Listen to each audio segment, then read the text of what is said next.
Hello sir, class 10 का भारतीय भवन का मैथ द्विघात समीकरण प्रश्नावली 3C। मैंने पिछले वीडियो में क्वेश्चन नंबर 7 का 1 और 2 अपलोड कर दिया, ठीक है ना। क्वेश्चन नंबर 8 क्या कहता है? 3 के 2 क्रमागत गुणजों का गुणनफल 180 है, तो गुणजों को निर्धारित कीजिए। चलिए ठीक है, तो 3 के 2 लगातार गुणज, तब बच्चे क्लास में तो गुणज पढ़े ही होंगे।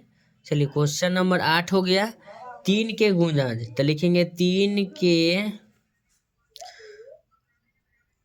2 लगातार गुणज बराबर, ठीक है ना।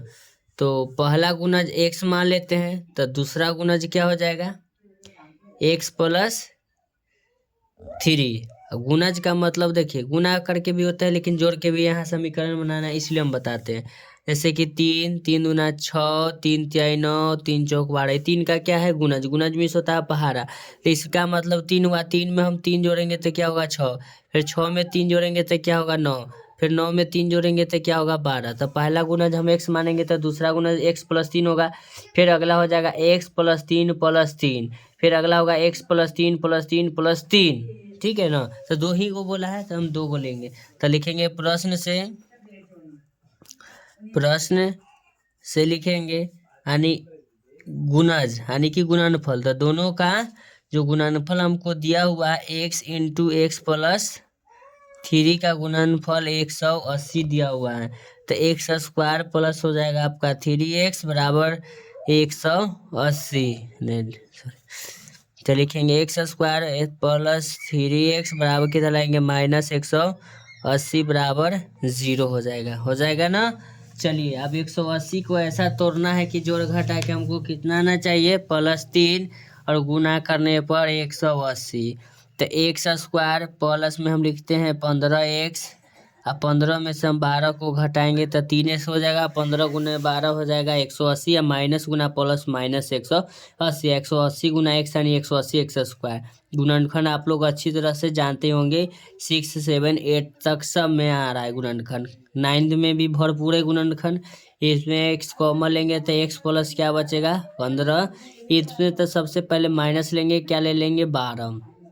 -12 से -12 कैंसिल, x बचेगा, माइनस भागा माइनस प्लस होगा।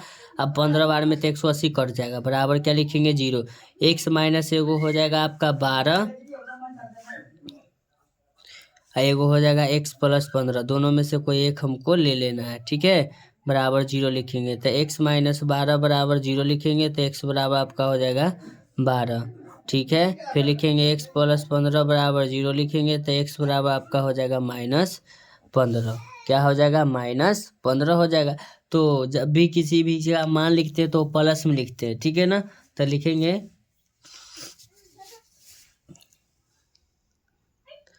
3 का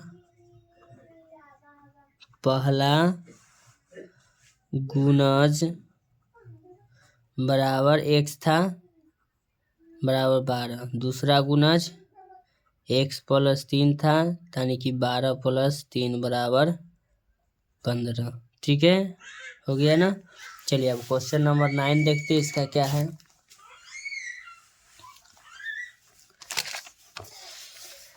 देखिए क्वेश्चन नंबर 9 यहाँ है, कहता है कि 2 लगातार धनात्मक सम संख्याएं निकालिए जिनके वर्गों का योगफल 100 है, ठीक है।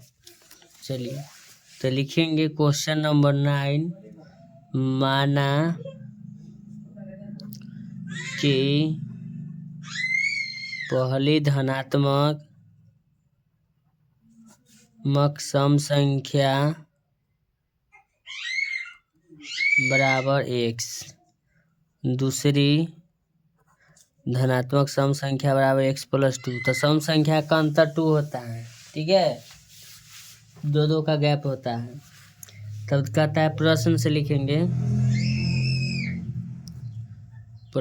लिखेंगे दोनों के वर्गों का योग, यानी कि वर्ग कर दिए हैं, अब इसका हमको क्या करना है? योग। तो दोनों के वर्ग हो गया, बीच में हम योग कर दिए, बराबर क्या है? 100 है, कोई दिक्कत नहीं है। तब आपका ये हो जाएगा x square a plus b के whole square, a square plus b square plus में होता है 2, ए की जगह पर x है, बी की जगह पर 2 है, बराबर 100। चलिए तो इसको हम लिखेंगे x square plus x square plus 4 plus 2 दूना 4x बराबर 100। ये आपका हो जाएगा 2x, इसमें स्क्वायर दोनों जुड़ जाएगा। चलिए अब लिखेंगे प्लस 4x प्लस में लिखेंगे 4 बराबर की इधर लाएंगे माइनस 100 बराबर 0। 2x square plus 4x minus 96 बराबर 0। 2 कॉमन ले लेंगे तो एक्स स्क्वायर प्लस में आपका 4x माइनस 48 बराबर में आपका क्या बचेगा 0 बचेगा। तो हम लिखेंगे x square plus 4x minus 48 बराबर 0/2 बराबर में क्या हो जाएगा 0। ठीक है, लिखेंगे एक्स स्क्वायर, एक सेकेंड, 2 कॉमन लिए थे यहाँ 2x होगा, सॉरी 2x होगा, 2 कॉमन ले लिए है ना। X square plus 2x minus 48 बराबर 0। कॉमन ले लें, गुणनखंड करेंगे तो ये लिखेंगे एक्स स्क्वायर 6 48, 8x माइनस 6 घट के आ जाएगा 2x, 8 6 48 हो जाएगा, माइनस में 48 बराबर 0 लिखेंगे x कॉमन ले लेंगे तो x प्लस 8 बचेगा, इसमें तो माइनस हो जाएगा 6 कॉमन, x होगा माइनस प्लस होगा 6 48 बराबर 0। x माइनस 6 ये दोनों हो जाएगा आपका प्लस में, तो कोई एक लिख लीजिएगा। तो लिखेंगे x माइनस 6 बराबर 0, x बराबर आपका 6 हो जाएगा, एगो होगा x प्लस 8 बराबर 0, x बराबर आपका क्या हो जाएगा 8। माइनस में कभी संख्या नहीं होता है, ठीक है ना, धनात्मक संख्या। तो मेरा पहला धनात्मक संख्या क्या था x, लिखेंगे